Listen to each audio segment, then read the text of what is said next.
Hello दोस्तों, नमस्कार। आपका एक बार स्वागत है फिर से राजस्थान इतिहास हस्तलिखित नोट्स की सीरीज में। सभी प्रतियोगिता परीक्षाओं के लिए महत्वपूर्ण रहे। आज पढ़ रहे हैं राजस्थान 1857 की क्रांति। संपूर्ण क्रांति पढ़ लेंगे आज इस वीडियो के अंदर हस्तलिखित नोट्स के बारे में। बहुत ही शानदार है। आप चैनल पर नए हो तो चैनल को सब्सक्राइब कीजिए, लाइक कीजिए और हमारे साथ में बने रहिए। देखते हैं राजस्थान में 1857 की क्रांति कैसे हुई उसके बारे में। 1857 की क्रांति या संग्राम के समय भारत का शासक कौन था, पहले भारत के बारे में जान लेते हैं। जो मेन चीज़ है उसके बारे में अपन जानते हैं। तो भारत का शासक उस समय कौन था? बहादुर शाह जफर थे। भारत के गवर्नर जनरल कौन थे? तो लॉर्ड कैनिंग थे। इंग्लैंड की महारानी क्यों थी? क्योंकि विक्टोरिया थी। इंग्लैंड के बारे में ऐसे पढ़ रहे हैं क्यों अंग्रेज़ों का ही शासन था हमारे ऊपर, तो अंग्रेज जो कि रानी महारानी के बारे में पढ़ना जरूरी है। विक्टोरिया थी। इंग्लैंड के प्रधानमंत्री कौन थे? पॉल स्टन थे। ये बहुत बार प्रश्न पूछा गया है। प्रतीक चिन्ह 1857 की क्रांति का प्रतीक चिन्ह कमल की रोटी, कमल व रोटी थी। राजस्थान के एजीजी कौन थे? उसमें जॉर्ज पैट्रिक लॉरेंस थे। 1857 की क्रांति के समय राजस्थान के एजीजी कौन थे? जॉर्ज पैट्रिक लॉरेंस थे। 1857 के संग्राम के कारण क्या थे? फर्स्ट नंबर देखें तो संधियाँ।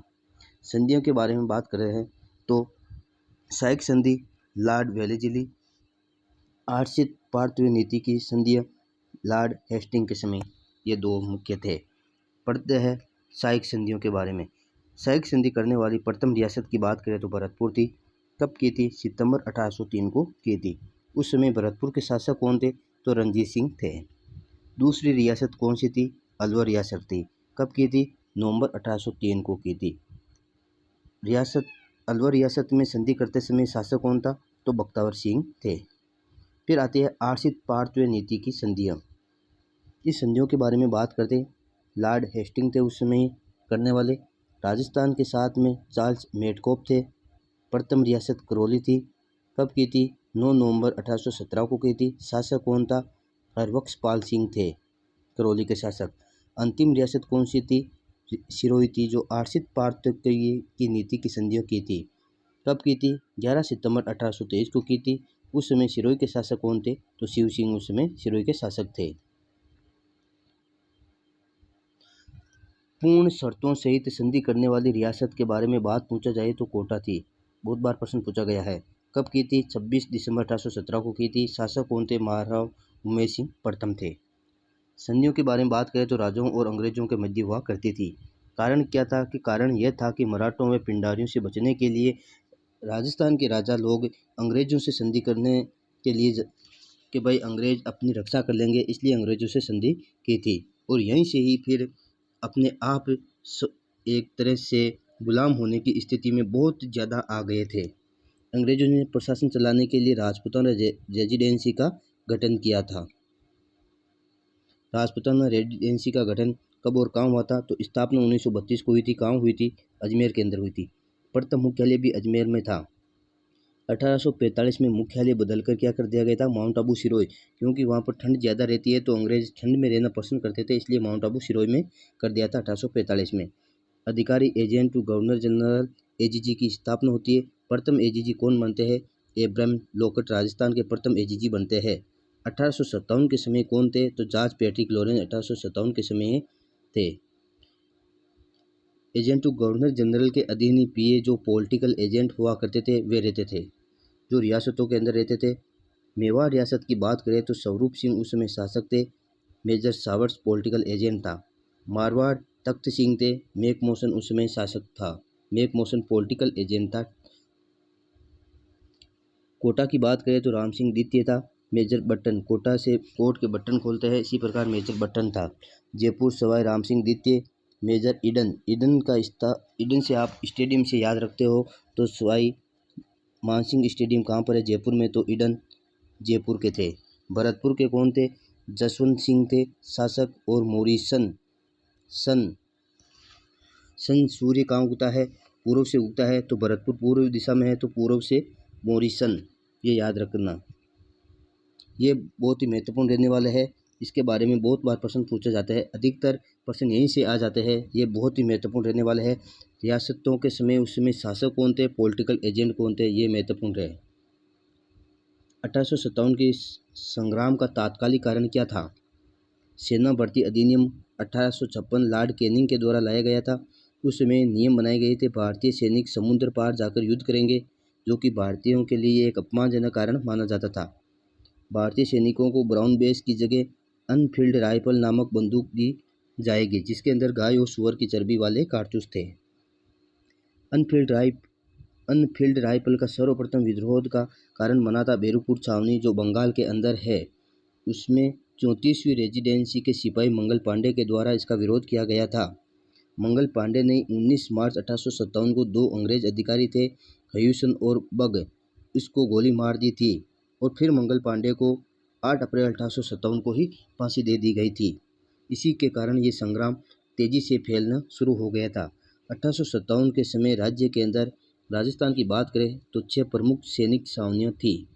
कौन कौन सी थी, यह भी बहुत बार प्रश्न पूछा जाता है।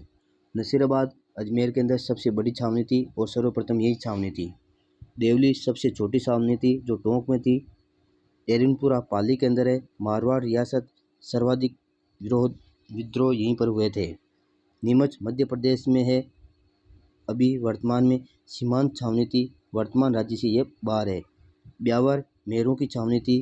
खेरवाड़ा उदयपुर भीलों की छावनी थी। ब्यावर व खेरवाड़ा ने 1857 के विद्रोह के अंदर भाग नहीं लिया था।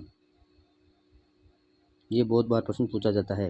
राज्य में सैनिक टुकड़ियाँ कौन कौन सी थी, तो शेखावटी ब्रिगेड की स्थापना 1835 में होती है, मुख्यालय झुंझुनू। जोधपुर लीजियन की स्थापना 1835 में होती है, मुख्यालय एरिनपुरा। मेवाड़ बिलकोर की स्थापना 1841 में होती है, मुख्यालय खेरवाड़ा। बहुत ही महत्वपूर्ण रहने वाला है, सीधा प्रश्न पूछा जाता है, शेखावटी ब्रिगेड की स्थापना कब होती है, जोधपुर लीजियन की स्थापना कब होती है, मेवाड़ बिलकोर की स्थापना कब होती है, इनका मुख्यालय पूछा जाता है। 1857 के विद्रोह की शुरुआत भारत में कब होती है, तो 10 मई 1857 मेरठ से होती है। इसकी सूचना राज्य के एजीजी जॉर्ज पैट्रिक लॉरेंस को 19 मई 1857 को मिली थी। जबकि राजस्थान में विद्रोह की शुरुआत होती है 28 मई 1857 नसीराबाद अजमेर से होती है। शुरुआत करते हैं छावनियों में विद्रोह कहाँ और किस समय हुए थे और कौन कौन मुख्य थे। नसीराबाद छावनी में विद्रोह होता है तो किस प्रकार होता है, देखते हैं। कहाँ हुआ, अजमेर में है नसीराबाद छावनी। कब होता है, 28 मई 1857 को होता है। राज्य में सर्वप्रथम विद्रोह की शुरुआत भी नसीराबाद छावनी से होती है। प्रमुख नेता की बात करें तो बख्तावर सिंह प्रमुख नेता थे। एनआई नेटिव इन्फेंट्री 15वीं नेटिव इन्फेंट्री द्वारा होता है। इस विद्रोह के अंदर वुड व न्यूबरी मारे जाते हैं। पेनी दिल का दोहरा पड़ने से मर जाते हैं। अधिकारी मेजर पिचार्ड अंग्रेज परिवार को लेकर ब्यावर चला जाता है। इसका सहयोगी करने वाली 30वीं नेटिव इन्फेंट्री थी। फिर आता है भरतपुर का विद्रोह। भरतपुर के अंदर विद्रोह होता है 31 मई 1857 को होता है। जसवंत सिंह नाबालिग था, इसलिए पॉलिटिकल एजेंट मॉरिसन होता है। भरतपुर सैनिकों को दौसा भेज दिया जाता है। गुर्जर व मेघों ने यहाँ पर विद्रोह किया था भरतपुर के अंदर। मॉरिसन आगरा भाग जाते हैं। भरतपुर के पास में आगरा पड़ता है तो आगरा भाग जाते हैं मॉरिसन। नीमच का विद्रोह होता है, सीमांत छावनी है नीमच, कहाँ है, मध्य प्रदेश में। कब होता है, 3 जून 1857 को। अंग्रेज अधिकारी कर्नल एबोट थे वहाँ पर। प्रमुख नेता की बात करें तो मोहम्मद अली बेग व हीरा सिंह प्रमुख नीमच छावनी के अंदर विद्रोह करने वाले थे। एबोट को गोली मार दी जाती है। नीमच से आगे 40 अंग्रेजों को डूंगला गांव चित्तौड़ के अंदर शरण दी जाती है। मेजर सावर्स के कहने पर महाराणा स्वरूप सिंह ने नीमच के अंग्रेज परिवार को जग मंदिर, जो पिछोला जेल में स्थित है, वहाँ पर ठहराया जाता है। नीमच छावनी के क्रांतिकारियों ने 5 जून 1857 को देवली लूटी थी। देवली छावनी को किसने लूटी थी, तो नीमच के क्रांतिकारियों ने लूटी थी और दिल्ली चलो के नारा भी दिया था। फिर आता है एरिनपुरा छावनी में विद्रोह। एरिनपुरा कहाँ पर है, तो पाली में है। रियासत की बात करें तो मारवाड़ रियासत का भाग था एरिनपुरा। सैनिक टुकड़ी यहाँ पर कौन सी थी, जोधपुर लीजियन यहाँ सैनिक टुकड़ी थी। सैनिकों को यहाँ क्या कहते थे, पूर्बिया कहा जाता था। कब होता है ये एरिनपुरा छावनी में विद्रोह, 21 अगस्त 1857 को होता है। नेता कौन थे यहाँ पर? मोती खां, शीतल प्रसाद, वे तिलक राम प्रमुख नेता थे। चलो दिल्ली मारो बिरंगी का नारा दिया था। सैनिकों द्वारा माउंट आबू में विद्रोह किया गया था। एजीजी लॉरेंस का पुत्र अलेक्जेंडर यहाँ पर मारा जाता है। एरनपुरा के सैनिकों के साथ में ठाकुर कुशाल सिंह चंपावत आए थे, जो कि बहुत ही महत्वपूर्ण क्रांतिकारी थे कुशाल सिंह। इन्होंने कौन कौन से युद्ध लड़े थे? पिथौरा का युद्ध और चेलावास का युद्ध लड़े थे। पिथौरा कहाँ पर है? पाली के अंदर है। कब लड़ा था? 8 सितंबर 1857 को लड़ा था। किनके मध्य होता है? कुशाल सिंह चंपावत और ओनार सिंह हितकोट और कुशल राज दोनों के बीच में होता है। इसमें ओनार सिंह मारा जाता है, कुशाल सिंह की विजय हो जाती है। फिर होता है चेलावास, कहाँ पर है? पाली में। 18 सितंबर 1857 को कुशाल सिंह चंपावत इसमें विजय होते हैं। टेक्टिक लॉरेंस व मैक मोशन प्रमुख थे यहाँ पर अंग्रेज। ओनार सिंह मेहरानगढ़ किले का किलेदार था। चेलावास का युद्ध को काले और गोरों का युद्ध भी कहा जाता है। मैक मोशन का शव अव्वा के दुर्ग के बाहर टांग दिया गया था। लॉर्ड कैनिंग ने अव्वा विद्रोह को दबाने के लिए दिल्ली से कर्नल होम्स को भेजा था। कर्नल होम्स ने क्या किया? 20 जनवरी 1858 को अव्वा पर अधिकार कर लिया और सुगाली माता की मूर्ति को अजमेर लेके आ गया था। सुगाली माता की मूर्ति क्रांतिकारियों के लिए कुल देवी थी एक तरह से। एरनपुरा के सैनिकों को अंग्रेज अधिकारी गेराल्ड ने 16 नवंबर 1857 को नारनौल हरियाणा में पराजित कर दिया था। सुगाली माता, सुगाली माता की बात करें तो ठाकुर कुशाल सिंह चंपावत की कुल देवी थी। 1857 की देवी 10 सिर 54 हाथ वाली देवी थी। यह एक बार प्रश्न पूछा गया है। वर्तमान में बांगड़ संग्रहालय पाली में रखी हुई है माता की मूर्ति। ठाकुर कुशाल सिंह चंपावत कहाँ के थे? तो अव्वा के ठाकुर थे। अव्वा कहाँ पर है? पाली के अंदर है। मारवाड़ की सेना व अंग्रेज दोनों को पराजित करने वाले थे ठाकुर कुशाल सिंह। भाई इनका पृथ्वी सिंह थे, जो अव्वा सौंप के ठाकुर कुशाल सिंह फिर चले गए थे बाद में। शरण कोठौरिया के रावत जोर सिंह के ठाकुर कुशाल सिंह शरण लेते हैं। महत्वपूर्ण प्रश्न रहेगा। आत्मसमर्पण करते हैं 8 अगस्त 1860 को नीमच में अंग्रेजों के सामने करते हैं। टेलर कमीशन के तहत निर्दोष साबित होते हैं। बहुत ही महत्वपूर्ण कमीशन है ये। टेलर आयोग का संबंध या टेलर कमीशन का संबंध किससे है? ठाकुर कुशाल सिंह से। मृत्यु कब होती है? 1864 उदयपुर के अंदर। फिर कोटा का विद्रोह। कोटा का विद्रोह कब होता है? 15 अक्टूबर 1857 को। जन विद्रोह के नाम से जाना जाता है क्योंकि यहाँ छावनी नहीं थी, जनता के द्वारा किया गया विद्रोह था। प्रमुख नेता कौन थे? जयदयाल वकील थे और मेराब खां एक रिसालदार थे। पॉलिटिकल एजेंट मेजर बटन थे। शासक कौन है? मारहल राम सिंह द्वितीय, जो अंग्रेजों का मुख्य सहयोगी था। इसको बंधक बना देते हैं। राज्य का एकमात्र सुनियोजित संघर्ष था। इन्होंने एक योजनाबद्ध तरीके से विद्रोह किया था। फिर सैनिक टुकड़ियाँ, यहाँ भवानी व नारायण नामक 2 सैनिक टुकड़ियाँ थी। राम सिंह द्वितीय को कैद कर लिया गया था जनता के द्वारा। डॉक्टर सेविट कोटम व डॉक्टर शेल्डर की हत्या कर दी गई थी। बर्टन का सिर काटकर पूरे कोटा शहर के अंदर घुमाया गया था। बर्टन का पुत्र फ्रैंक व आर्थरी भी मारे गए थे उस समय। कोटा पर जनता ने 6 माह तक अधिकार करके रखा था और राजा को कैद करके रखा था। सारे डॉक्यूमेंटों पर राजा से साइन करवा लिए थे। कोटा के विद्रोह को दबाने के लिए दिल्ली से रोबोट आया। रोबोट व मदनपाल करौली ने मिलकर 30 मार्च 1858 को कोटा पर अधिकार कर लिया था।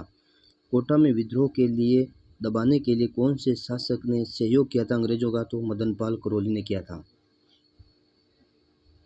जयदयाल व मेराब खां को फांसी दे दी गई थी। एकमात्र मुस्लिम क्रांतिकारी मेराब खां था। मदनपाल को उपाधि दी गई थी GCI व 17 तोपों की सलामी दी गई थी मदनपाल करौली के शासक को। ये ऐसे देशद्रोही थे जो फिर कहाँ से आज़ाद होता देश। धौलपुर का विद्रोह 27 अक्टूबर 1857 को है। शासक भगवंत सिंह थे। नेता देवा गुजर थे।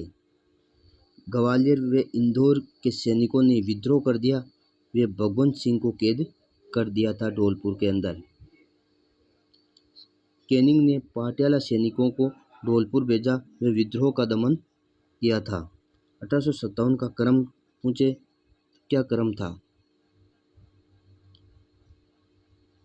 नसीराबाद विद्रोह 28 मई, भरतपुर विद्रोह 31 मई, नीमच विद्रोह 3 जून, देवली विद्रोह 5 जून, अजमेर जेल विद्रोह 9 अगस्त, एरनपुरा का विद्रोह 21 अगस्त, कोटा का विद्रोह 15 अक्टूबर, धौलपुर का विद्रोह 27 अक्टूबर को हुआ था। ये प्रमुख क्रम है, ये पूछ सकते हैं। टोंक विद्रोह, नवाब वजीदुल्ला खां अंग्रेजों का सहयोगी था। नवाब सेना का नेतृत्व मीर आलम खान ने किया था टोंक के अंदर। तात्या टोपे विशेष, इसके बारे में ये बहुत ही महत्वपूर्ण थे क्रांतिकारी, इसके बारे में पढ़ना जरूरी है। 1857 की क्रांति के साथ ही तात्या टोपे राजस्थान में प्रथम बार प्रयोग कब किया था, तो 8 अगस्त 1858 को करते हैं। कहाँ पर करते हैं, मांडलगढ़ भीलवाड़ा के अंदर करते हैं। वास्तविक नाम पूछे तो रामचंद्र पांडुरंग था। ग्वालियर के नेता थे ये, नाना साहब के कमांडर इन चीफ थे ये। 2 बार राजस्थान आए थे। राजस्थान में दूसरी बार आते हैं ये, कब आते हैं, दिसंबर 1858 को बांसवाड़ा में आते हैं। फिर यहाँ आकर युद्ध करते हैं। तो फर्स्ट बार आते हैं तब भीलवाड़ा आते हैं ये, और कुआड़ा का युद्ध करते हैं भीलवाड़ा के अंदर 9 अगस्त 1858 को। तात्या टोपे वर्सेज रोबोट्स के बीच में होते हैं, तात्या टोपे हार जाते हैं। दूसरी बार आते हैं तब सीकर का युद्ध करते हैं, सीकर के अंदर कब करते हैं, 31 जनवरी 1859 को करते हैं। Tatya Tope versus colonel Holmes के बीच में फिर पराजित हो जाते हैं, लेकिन हिम्मत नहीं हारते हैं। तात्या टोपे जैसलमेर को छोड़कर राज्य के सभी सैनिक रियासतों के अंदर जाते हैं। तात्या टोपे अपने मित्र मान सिंह नरूका के पास में नरवर एमपी गए थे। वहाँ मान सिंह नरूका ने विश्वासघात करके अंग्रेजों को पकड़ा दिया था। एक मित्र ऐसा होना चाहिए जो कभी भी विश्वासघात नहीं करे, लेकिन आजकल विश्वासघात करके कुछ भी कर सकते हैं। ये शुरू से परंपरा चली आती है। 100 में से 1-2 ऐसे बंदे मिलते हैं। तात्या टोपे को नरवर के जंगलों के अंदर गिरफ्तार कर लिया गया था और इनको फांसी दे दी गई थी 18 अप्रैल 1859 को। कहाँ है ये थी, शिवपुरी एमपी के अंदर दी थी। संध्या महल में आलोचना इसकी करते हैं मेजर सावर्स की, हमारी सबसे बड़ी गलती तात्या टोपे को फांसी देना था। तो दोस्तों, आप तात्या टोपे को लाइक करते हो। ये अपना कैसा लगा आपको वीडियो, हस्तलिखित नोट्स, बहुत ही कम समय के अंदर आपको पूरा 1857 की क्रांति और तात्या टोपे के बारे में बता दिया गया है। देखने के लिए आपका धन्यवाद, और चैनल को लाइक शेयर सब्सक्राइब कर लीजिए दोस्तों। आपका ही भाई है, कोई दूसरा नहीं। धन्यवाद। बहुत ही कम समय में आपका पूरा कंप्लीट हो जाता है ये। धन्यवाद दोस्तों।